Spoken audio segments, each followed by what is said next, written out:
तमाम लोगों के सुन रहे हैं, और साथ ही साथ फिर सरदार अली आप इंट्रोडक्शन, जो कि वैसे तो किसी इंट्रोडक्शन, वो तो अल्फाज जितने भी होते हैं वो उतने कम है जितने अल्फाज यूज किए जाए। तो प्रोफेशनल प्रोग्राम से हम आज एक सेशन जो कंडक्ट हमने किया है, ये सेशन बहुत इंपॉर्टेंट है। बहुत से लोग जो यूट्यूब पे काम कर, यूट्यूब को समझते हैं, यूट्यूब से मुंसलिक हैं, डिजिटल मीडिया मार्केटिंग से मुंसलिक हैं, तो उनके जहनों में सिर्फ एक ही सवाल रहता है, यूट्यूब क्या है? ये स्किल है या बिजनेस है? सर, आपने कुछ अर्सा अपना यूके की कंपनीज के साथ भी बिजनेस किया, यूके की कंपनीज में भी आपने टाइम गुजारा, आप एक एंटरप्रेन्योर भी हैं जिससे आपने अपने बिजनेसेस वगैरह को ग्रो किया।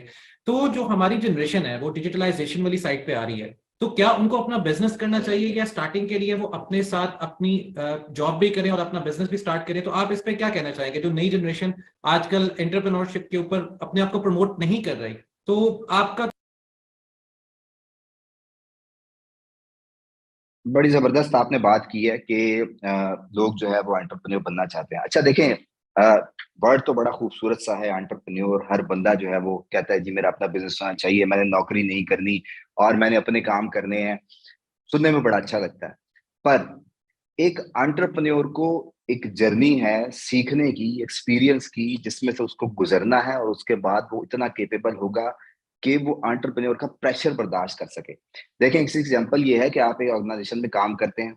आप हर अपने रिश्तेदारों में, दोस्तों में देखते होंगे कि जी हाँ कैसा काम चल रहा है, और वो कहते हैं यार बॉस अच्छा नहीं है, काम बहुत मुश्किल है, और इतना रिवॉर्ड नहीं देते, बोनस नहीं देते। मतलब बेसिकली उनके पास एक कंप्लेंट्स की एक लंबी चौड़ी लिस्ट होगी। अच्छा, वो उस कंपनी से 50,000, 1 लाख या कोई भी अमाउंट जो है ना वो सैलरी की शक्ल में ले रहा होगा। अब उसी कंपनी में एक बंदा है जो कि 4 लाख, 5 लाख, 10 लाख रुपए सैलरी ले रहा है। तो क्या है कि अगर आप उसमें ये कहें कि जी मुझे ये पैसे कम देते हैं, देखिए उसी कंपनी में एक और बंदा बैठा है जो आपसे 10 गुना ज्यादा पैसे ले रहा है। इसका मतलब है कि उसका कैलिबर है कि वो इतनी अमाउंट ले रहा है। आपका कैलिबर नहीं है तो आप अमाउंट नहीं ले रहे। इंस्टेड ऑफ कि आप सारा का सारा ब्लेम उस ऑर्गेनाइजेशन पे डालें, वो ऑर्गेनाइजेशन पे डालने के बजाय आप अपने पे डालें कि आपके अंदर वो चीज नहीं है कि आप उस टॉप पोजीशन पे नहीं पहुंच बैठे हुए। तो अपने आप को इम्प्रूव करना है। अच्छा, इस सारे मैकेनिज्म की जर्नी अगर मैं कंपेयर करूं एक एंटरप्रेन्योर की लाइफ से, तो कई गुना मुश्किल होती है। क्यों? क्योंकि उसने खुद भी बनना है और अपने साथ टीम को भी बनाना है, और सारों ने एट अ टाइम ग्रो करना है। अब ये मैं आपको एक बंदे का माइंडसेट बता रहा हूँ कि जो ये सोच रहा है कि जी मुझे सैलरी ठीक नहीं मिल रही, और आपने नीचे अपने 10, 20, 50 लोग जमा किए हुए हैं जिनके सारों की माइंडसेट यही है, जो कि आपको अपना बॉस समझ रहे हैं और कह रहे हैं नहीं हमें पैसे नहीं देता। तो इन शॉर्ट कहने का मकसद ये है कि एंटरप्रेन्योर बहुत अच्छा लफ्ज है, पर उसके लिए आपको प्राइस पे करनी पड़ती है उस लेवल को हासिल करने के लिए। देखें, मैं तकरीबन जब मैं पाकिस्तान में काम कर रहा था, पाकिस्तान उस टाइम बहुत पीछे था। अब बहुत इशू होता था मुझे एक क्लाइंट के साथ ये एग्री कराना कि मुझे पाकिस्तान में पैसे भेजो। उस टाइम ऐसा मैकेनिज्म नहीं था। अब तो फिर भी कुछ कंपनीज आ गई हैं, तब ऐसा कुछ नहीं था। तो मुझे यूके जाना पड़ा और जाके मैंने अपना बिजनेस रजिस्टर किया। क्योंकि एक क्लाइंट को जब आप डील कर लेते हैं उसके बाद कहते हैं जी पैसे भेजो, अब आप उससे कहते हैं जी कि यहाँ जाओ, बैंक उठ के जाओ, वहां जाके मुझे पैसे भेजो, तो वो कहता है ये कौन सा मुल्क है जहां पर मुझे उठ के जाना पड़ता है पैसे भेजने के लिए। ये मैं आपको 10, 12 साल पुरानी बात बता रहा हूँ, और आज तो चीजें बहुत एडवांस हो गई है।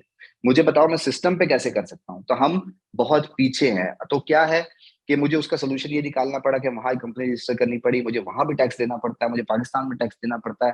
तो फिर वो मैकेनिज्म मेरा जो है वो कंप्लीट हुआ। इंटरनेशनल बिजनेस को समझने की जरूरत इस लिहाज से है कि देखें, अब जब आप इंटरनेशनल बिजनेस की बात करते हैं, उनके स्टैंडर्ड्स बहुत हाई हैं, और हम बैठे हुए पाकिस्तान में, हम जो एजुकेशन हमें मिलती है वो एजुकेशन ना होने के बराबर है। ना होने के बराबर इन सेंस में है कि वो आपको जॉब माइंडसेट देते हैं इंस्टेड ऑफ के आपको एंटरप्रेन्योर माइंडसेट दें। वो आपको टेक्निकल चीजों में उलझा देंगे, पर फिजिकली जो आपने चीज फील करनी होती है वो आप हमेशा एक्सपीरियंस से करते हैं। लेट्स सपोज कि आप कहते हैं कि जी मैंने एंटरप्रेन्योर बनना है। अब आप यूट्यूब पे सर्च करें, यूट्यूब से हर चीज सीखी जा सकती है, हम मानते हैं सीखी जा सकती है। तो जब हम कहते हैं कि जी यूट्यूब से सीखी जा सकती है, मैं 200 वीडियोस या 1,000 वीडियोस इस चीज पे देख लेता हूँ कि मुझे एंटरप्रेन्योर बनना है।